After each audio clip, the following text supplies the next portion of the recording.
So let's jump into the deep end and talk about what our parents called the birds and the bees. Or more accurately, how to talk to your kids about sex.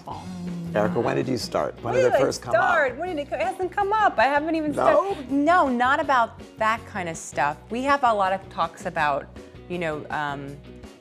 the body parts and sort of like what your relationship is to it and what strangers' relationships are to yours. But I think that's really healthy that you're having that conversation in that context. I'm not right? having it enough.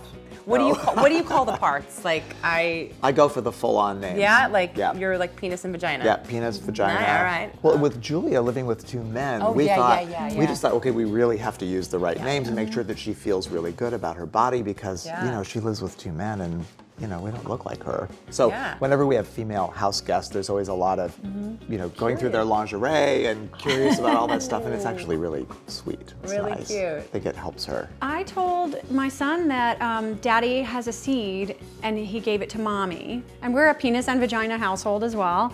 So I said that the seed grows into a baby. And then I go to the hospital. I went to the hospital and the doctors helped you come out. Okay. Most of that's all true. It's all true.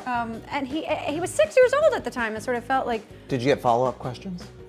No, I didn't. I was worried that I would. He did say, "How do you come out?" And I said, "The doctors help." See, I got very specific follow-up questions at 3 and 4.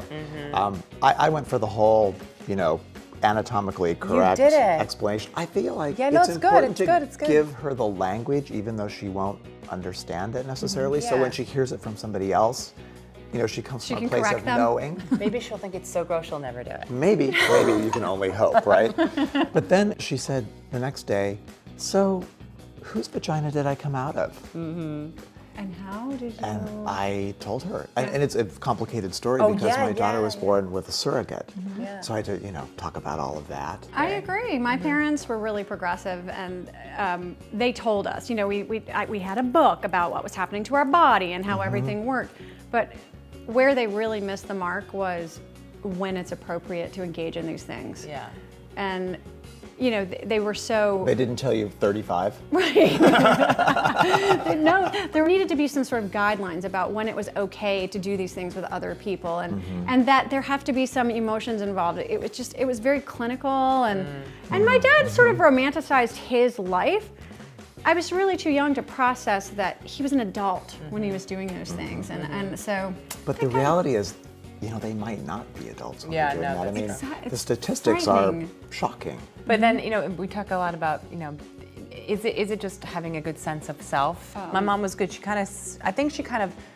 didn't just lay it out there. I mean, she talked to me about it early, and then when she saw the relationships developing with me and a man, and she was very in tune to what I was doing, then she pulled me over and said, like, I know that you're having these feelings. I had these feelings too. You know what? And for my girl, I know this is a stereotype, but I worry more for her. The other day, she has a crush on a boy already. And I love him, I want to marry him. And all I could think was, like, don't give him the upper hand. Don't follow him around the park. All that kind of stuff. I just want him to be good advice. In control. In control. Don't Good tell advice. him. Don't kiss him. Don't tell him none of that. Thanks.